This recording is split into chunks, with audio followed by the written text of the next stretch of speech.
So, welcome back, everyone, to another episode of The Rise, hosted by me, myself, Mikeavelli. Fucking can't even speak today.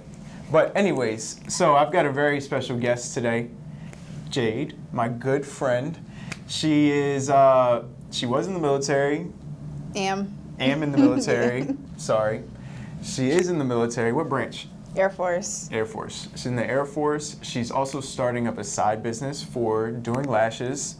And she's also super heavily involved in art.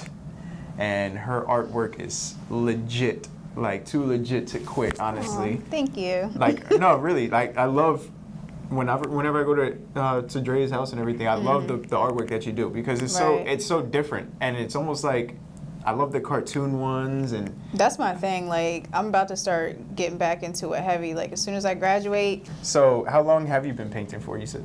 Well, I've always been like real artistic since I was a little girl, but I stopped, I want to say, when I was like in elementary school.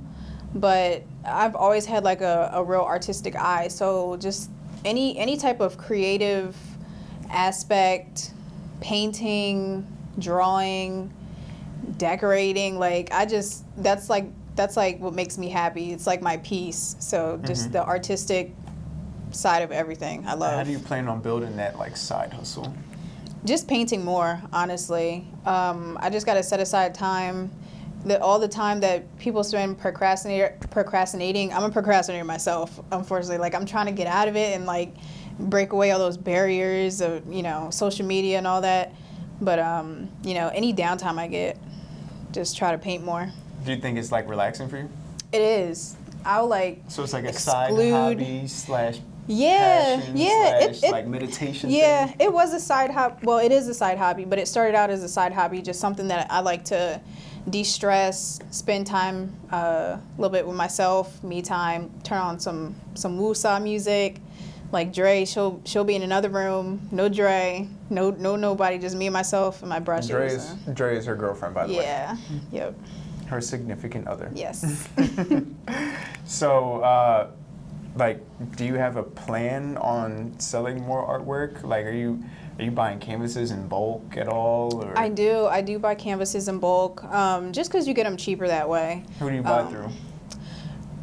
I get them through Amazon mostly, but I just found out that if you order online with Michaels and pick it up, it's 50% off. So I'm going to start looking into that. If it's cheaper than Amazon, then yeah. One of my artistic friends, she let me in on a little tip, so. Okay. So I'm going to definitely take advantage of that soon. That's what's up. Yeah, I definitely got to get a piece soon, so, I got you. If you have any, like, cool ideas. I like to do commissions, but I like my artistic freedoms as well. So one thing I do want to start doing is just making pieces that I want to make and then posting them for sale, just because I find it a lot more easy to paint what I love. Like, I love painting women. I love cartoonistic paintings, stuff like that. Like, people will like ask me to paint like football players, and I'm just like, I'm not really into that kind of stuff, but I'll do it. But maybe you could paint me a real cool like Batman. I could. Any card. I'm into cool. it. I'm Batman into it. Or Iron Man. Those are my two favorite superheroes. Oh, Iron Man definitely. Like that's my let's guy. do Iron Man. That's my guy. Do you have a plan for selling them online? Like, are you gonna do Facebook ads at all? And like, you should do all of that, honestly. Yeah, I just started getting into advertising with my lashing business. But as far as paintings, there was another artistic friend of mine. She has hers posted online, and like, you advertise to like your friends, your family, people you follow. Word gets out. More than likely, it will get out eventually, but more than likely, they're not going to want to pay $300 for a painting. No. So you got to do like a website, and she actually sold one of her paintings for like $600. Really? Yeah, and she's in college. College students don't even have money like that. So that's pretty crazy. That would be nice. She got a nice little check. She held on to the painting for not even a year, but it sold. I feel like it's a good wait. How do you know how to price art? Time. The time it takes for me to create it, and also the type of art it is. If it's like a more difficult style, I'll price it up. if it's a more popular piece, I'll price it up. Like, I have a painting of Obama. Like, I'm not going to let that go for cheap because that's my man's. How much would you charge for that? The one I currently have, I want to let it go for $300. Okay. $300, and it's a good size canvas, and that's another thing I take in consideration, the size of the canvas. Of course. So if it's a bigger piece, you're gonna be paying more, obviously, right? Yeah, no, that definitely makes sense. Are you gonna create a website for it? Oh yeah. Eventually, yeah. Right now I'm focused more so on my lashing, but I do want to figure out the best way to what my options are for websites. Okay, I can put you in contact with some people to make websites for you for like fairly cheap too, if you want. Definitely. But do you have like a brand name that you're gonna like brand your art with? I haven't even gotten that far into it. Like, it's like, if you want some art, hit me up, or if you want a piece, hit me up. Like, I haven't even branded it at all. But definitely like if I'm gonna start going ham and start painting more, right, I need to come up with something creative. Yeah, definitely. I would do like a play on jade. Right. Okay. You know what I mean? Yeah, something. Because jade is like the actual, like, it's pretty creative and artsy. Yeah. You know what I mean? So I would try to do. That's just my opinion. Okay. But anyways, so let's get on to talking about like your businesses that you're trying to work on right now. Okay. How long have you been in the military for? We'll start right there, and we'll transition into talking about your business, because I want the people to know where you were before and why you're moving into this. Okay. So this past November I actually made my fourth year in the Air Force. So I'm in the Guard. I come from a military background, so both my parents were military, Army and Air Force, and it was always like in my mind that I was going to join. Like, I've always wanted to join, no question about it, and I kind of feel like the reason for that, not only all the benefits, but me, honestly, I didn't know what I wanted to do. So I didn't really have a plan, and military was kind of like my easy way out. So when I joined, I'm a public health technician in the Air Force. So I'm like, okay, well, this is kind of cool. Well, let me go to school for public health. So right now I'm currently in school. I graduate in May with my degree. In the military? Mm-hmm. Because it was an influence from my dad. He wanted me to pick something medical, and at the time they only had public health and like bioenvironmental available. So I definitely didn't want bioenvironmental. That's like that's like the nerdy geek and math, all that science. I was like, no. It sounds dangerous too, though. It sounds like something that involves hazmat suits. Yes, that's exactly what it is. Hazmat, occupational health, all that stuff. But yeah, I chose public health. Didn't really know about it. They told me a little brief description. I was like, okay, sounds interesting. I'll try it out. And how's the ride been with it? It's been interesting. I don't hate it, but I feel like if I want to stay in for a full 20 and get my retirement, I probably would end up cross-training. Because my job, I don't deploy because we're the ones sending people out the door. And that's something that I want to do. So I like the adrenaline. I like traveling. I like doing new stuff that, the normal American doesn't get to do. So that's something that I would consider is cross-training into a different field. But I mean, in what field? I'm actually not sure. I want to do something more hands-on. I say, why don't you become a pilot? But so now that you've been in the military this is your fourth year. Yeah. Yep. How long are you going to stay in the military for? So now I'm on this, like, in my mind is always like all over the place, like me wanting to change. Like last year I wanted to be a police officer, and now I'm just like, the hell was I thinking? Why a police officer? Because again, with like the adrenaline, and my dad, he was actually a federal agent, so. That's pretty cool. Yeah. FBI? So I was looking into that. I went to like this seminar at my school, and it was like a law enforcement seminar. I talked to the different federal agencies, and that was like my end-all goal. I was like, okay, well, I could start with police, move up to federal, and just be, a fucking boss. But now I'm just like, well, I really don't want to work for anybody at all. I want to be self-employed, work for myself, make my own schedules, Damn right. be in control of my own money. Damn right. So I'm more not have anybody tell you what to do. Exactly. And that's like complete opposite because I'm in the military, but yeah. No, but when you have that much structure for that long and a boss for that long, I feel like it definitely makes you hate it that much more. Yeah, like you know what I mean? I'm still working part-time at my regular job until I can get my business rolling enough to be self-employed. And I'm like definitely on the right track. But once you start seeing the money and you start seeing the income and the clients are coming, like you're like, this is what I gotta do? Like this is it? And I'm getting this much money? Like it's definitely no, I'm dead ass. There's a moment of revelation. I'm dead ass. I'm like, wait a minute. I'm out here busting my ass every day when I could be in here chilling in my own house, taking clients, doing what I love. Yep. Hanging out with people that I like. Yeah, exactly. Well, that you like. Exactly. Not that I like. Exactly. Like it's mind changing. It's mind blowing. Like people are just like stuck in this misconception that you have to work for somebody and like in order to make money. Exactly. And I feel like a big part of like how I told you my dad influenced me to go into medical. I feel like he's influenced, my parents just in general have influenced me in so many different ways, and they're very, very traditional.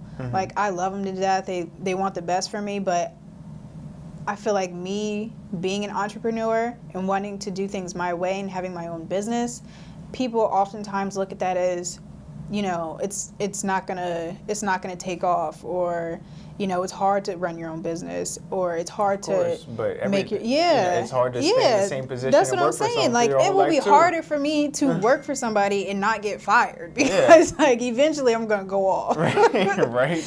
Someone says some slick shit real quick. Right. Like no, I'm fire me. So do you think that like your parents, like growing up having your parents like that and being in the military and everything, do you think that pushed you more to be an entrepreneur? And do you think that like the mentality that you learn from your parents and from being in the military helped you become an entrepreneur? Because being, just like you said, being an entrepreneur is not easy. Right. You know, and building a business, just like being in the military, is not easy. It takes a huge, you know, like mental effort in order to keep on going. Right. It does.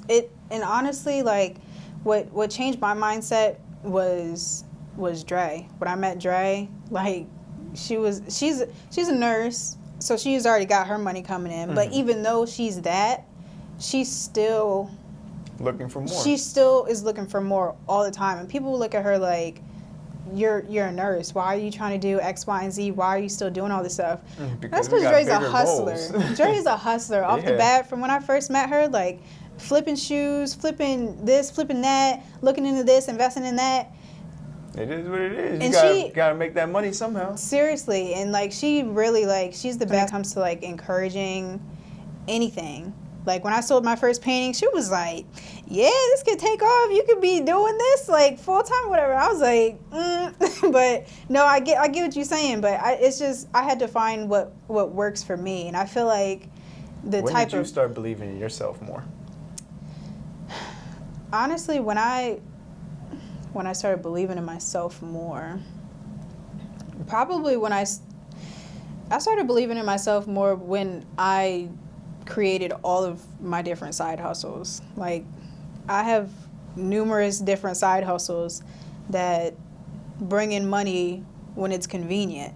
Like someone will buy painting here, someone will purchase drinks there, someone will get their lashes there, and you know, so on and so forth. So money in your all pocket. of it, multiple streams of income, that stuff adds up. So I'm just like, you know, what else can I do that can be more of an impact, right? To where I don't have to worry about, you know, I try to tell people that all the time too. I'm like, look, if you have some money problems, like, focus on trying to make like $20 a day extra. Right. If you can find a side hustle that you can make $20 a day extra, that's an extra $100 a week. That's an extra $400 a month. People don't think about the little stuff. Like when Dre was when she started Forex, she was getting like $7 profits or whatever. Eventually, it's gonna be more. You know, 100 pennies makes $1. Exactly. Like start out small and build up. And that's where that multiple stream comes in. You can have little stuff here and there, and eventually it's going to be enough. And so, with all, you have a lot of side hustles going on. Yeah. Are you going to like try to take away from some of them and mainly focus on your eyelash business? That's my baby. My eyelash business is my baby. That's my top stream of income out of everything put together. And what's the name? Divine Attractions. Divine Attractions. Yes, Divine Attractions. That sounds luxury.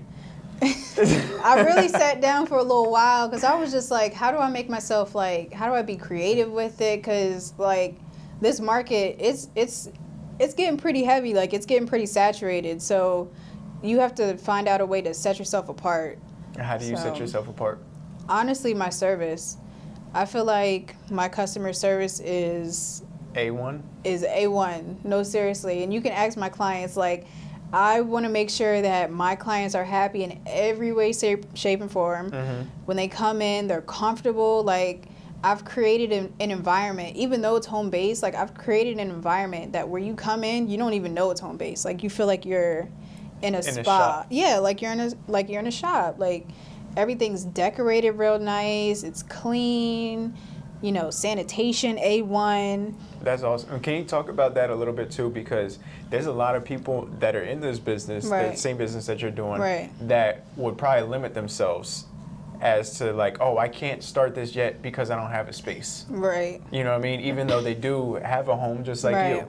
So like, can you speak to that a little bit as to like, you know? I actually have someone that I know that I went to high school with, and she's kind of like in the same predicament. But I'm just like, you know, if you ever need help, I got that creative mind. I can come scope out your place. I'll find a place, and you can be surprised what you can do with you know whatever you got. But as long as with a living room, and I do know people who are lashing out of their living rooms, you know, making it work so you can build that capital to move into a bigger place or rent a spot or anything like that. But, you know, you got to start wherever you are, people. I'm not lashing off of no calendars or nothing, but it's pretty good stuff. And like, you know. And eventually, the more you build this business, you'll get to a shop. You know, and of course, I'm sure that's a goal for you as well, too. I'm trying to run a shop. I don't want to be lashing in a shop. I'm trying to run the shop. As you should. So that's what I'm saying. But running it is, you know, owning the shop. You have all of that. You encompass all of that. I'm trying to just build because I'm not trying to do this forever. I love it. Like, I love meeting new people. My clients are awesome. Like, everyone's super great. Haven't had any problems, which I know eventually I will. Like, you can't be that lucky all the time, but shit happens in business all the time. So you just got to always be prepared for it. And I love those moments, though, because I have had little, like, road bumps, obstacles that I've had to figure out, and it's a part of, like, the growing process in the journey. As long as you know how to deal with certain situations, and I feel like I'm pretty good with doing that, your service is going to be, you know, people are going to come back. Like, you can make a mistake as long as you know, correct it and make sure that client leaves happy, there's no problem. Have you ever had a client that, like, is super unhappy and just wants a refund or doesn't want to pay? No, nobody's wanted a refund. The only problem that I've faced, I want to say, is someone came in with really like damaged lashes. They were really thin, really short, and I'm looking at them and I'm just like, in my head, I'm like, she wanted like a volume set, like the heavier, longer set. And I was just like, in my head, like, I'm not sure if your lashes can handle this. So I went ahead and I applied the lashes, and surely the next day, like, I thought they fell out. So I just explained to her, like, I gave her some education. I didn't know that she was on something that made her hair shed and fall out. So as long as you're like giving that education, I did refund her 50% of her money, and I offered to do a new one, a free set, but a lighter set that I felt like, you know, she can handle for the type of lashes that she has. And then I also, because she was going on vacation, I sent her home with like a free pair of strip lashes that I also do sell because she was going on vacation. So I'm like, if anything happens and they don't hold up, you know, here's some strips, because I know you wear strips, and then, you know, we can work on the recovery of your lashes. I recommended a serum and all this and that. It's just all about, you know, how nice you are, you know, if you correct the problem, if you address the problem, never have an attitude. I love it. Like, I love it. That's good though. That's good though. You got to find a passion in the business that you're doing. And I never thought that I would like find anything that I was like this in love that with? I would love. Yeah, really? Seriously. Because everything's been just does it always feel like love, or sometimes does it feel like work? Like sometimes you're like the only thing, because I feel like everybody has that feeling about everything, but you got to know like you're getting paid to do a service, and it's something that you love, so you got to remind yourself that. So like if a client's coming in, like it'll be like 30 minutes before she's about to come in, I'm just like, I just want to lay here a little bit longer. But that's just being lazy. Like you get up, and then once I start, I'm just like, I'm glad like I got into this. Yeah. That's awesome. So did you LLC it already, or? I did not. You definitely should. I know. I will soon, because eventually I'm going to start doing this full time, hopefully within the next month. Really? Or so. That's soon. Yeah, that's my goal, man. I'm trying to. Well, get your LLC in before January, because that's when everything, all the turnaround happens, and then you're going to have to pay more.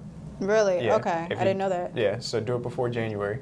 Okay. And then that's when like all the requests get in as well too. So they get super bogged after January. Right. Okay. So get it in soon if you're trying to actually do it. You could, in Delaware, you could be your own registered agent as well too. And to LLC, it's like create the whole entity. It only costs like $250. Okay. Yeah, that's not bad. Yeah, exactly. So I would definitely suggest doing that soon. And do you have a website for it? My website is my booking website. Okay, so you do have like a booking website. Yeah, it's a booking website. It's not like a website where you can like go and see my work, but I do have a Facebook page, and I do have an Instagram page, and I haven't expanded to Twitter. And what's the Instagram page? The Instagram is just the name divine.attraction. So divine is spelled DIVEYEN. So like like divine. Attractions. Like that. Okay. That's that creative. that. Mind. How long did it take for you to think of that? Like an hour. I was just playing with different words, and I'm like divine, like something was just like ringing about divine, but I was like, how do I make that creative? And I was like, it sounds like like eyelash. Yeah. That aha moment. Yeah. No, I was like that. Bomb. That's why I got to LLC it, because. Yeah, because someone else might take that shit. Right, exactly. Especially if they see it online. Right. Yeah, you definitely got to get that. And I am on Google too, so you can find me on Google. You on Yelp? Any of your clients leave a Yelp review? I doubt it. I doubt it. I got to go and tell everybody to leave reviews, because. Yeah, definitely. Like, find whether you can do it on the booking website or something. Right. Just get some reviews so where you can be like, look, people, I'm legit. Or offer like, hey, if you leave a review, you get $5 off. Yeah, exactly. I'm very giving, but you got to do that like in the beginning. Like you have to invest. If you don't invest in your business, you can never expect to grow. Yeah, well, you could do this marketing stuff at any point in your business. Yeah. Yeah. It doesn't have to be at the beginning. Yeah. You've already started, so might as well. Yeah, marketing is like continuous, but especially in the beginning, like you got to hit it hard. Exactly. I mean, I feel like there's like a mix between like hitting it hard and like testing out the waters a little bit. You know what I mean? Because like everyone wants to hit it hard, just like the major campaigns do, like the major business brands, but they have everything in line. Yeah. You know what I mean? Like young entrepreneurs, I feel like when you're trying to hit it hard, but you're still figuring things out as you go. Mm-hmm. You know what I mean? Yeah. Even through the launch process, you're still like, oh, I didn't know I could do that. Oh, I didn't know about the X, Y, and Z. Mm-hmm. You know what I mean? So like, I feel like when you hit it too hard in the beginning with entrepreneurship, you kind of like burn yourself out, and then you lose a lot of the capital. You know what I mean? Mm-hmm. Because then you're spending money on things that you might necessarily not need, or you find out later that this ad set works better with this because now you're trying to target a certain type of client. And that's what I am doing. I'm experimenting with different types of ads, different methods of marketing and all of that to see what works best. But you said you had ambassadors? I do. I have 2 ambassadors. I tried to spread them out in Delaware. So I have one that's I think she's in Newark, but she's got like a bunch of followers. She's young, she's bubbly, she's a makeup artist too. So she is kind of like, her name is Alana or Storm. So she does have a makeup. So if you need a makeup artist, reach out to Alana. And then I have another ambassador. Her name is Za. I don't know her full name. Pizza. But she's in Dover. She actually goes to Dell State with me, and she's a Sigma Gamma Rho, so she's pretty well known as well. Oh, word. Yeah. That's what's up. So what type, are you called them ambassadors?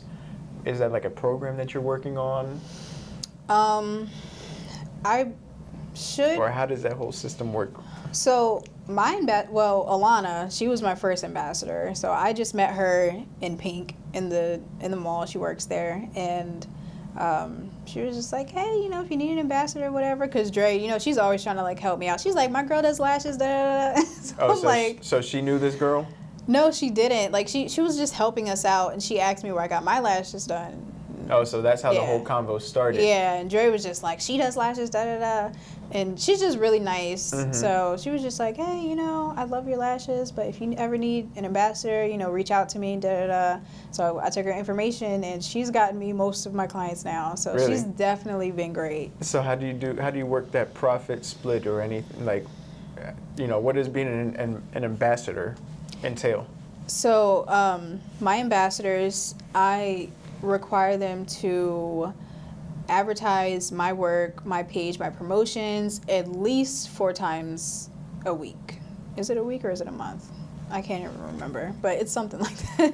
There's like a minimum amount that they have to post my content, mm-hmm. and they have to maintain their lashes with me. So get regular fills, you know, post and tag, things like that. And in return, they get 1 free set a month. And yeah, they get 1 free set a month. So lashes are expensive, so how much are lashes? That's a pretty good deal. My Alana, she gets mega volume, so that's a $110 set right there. So, God, and how long does one thing of lashes last? A month or a week? It depends on the aftercare, depends on the client, how they're taking care of their lashes. But I've had a client, I don't know how her lashes are now, but last time I spoke to her, she had hers on for 6 weeks. But I usually tell my clients to come in. That's longer than normal, right? That's longer than normal. Like usually it's between 2 and 3 weeks. So that's what I tell my clients. Damn, expect 2 and 3 weeks. That's what I'm saying. I tell people and they're just like, "Yo, put me on." Jesus Christ. Yeah, but $100 it's an every 2 addiction though. weeks. It's an addiction. Like it's perks. It's perks. I know other lash artists were just like, "Yo, like you know, you do my lashes, I do your lashes, and save me a couple $100." As you should. Yeah. Well, I love the hustle mentality, and I wish you the best in everything. And you know, if you ever need my help with anything, just reach out to me, ask me for any type of help. Vice versa. We gotta look out for one another. Yeah. Exactly. Definitely. So I want to see you thrive. You know, you're my friend. Right. Dre's my friend. Thriving together. Exactly.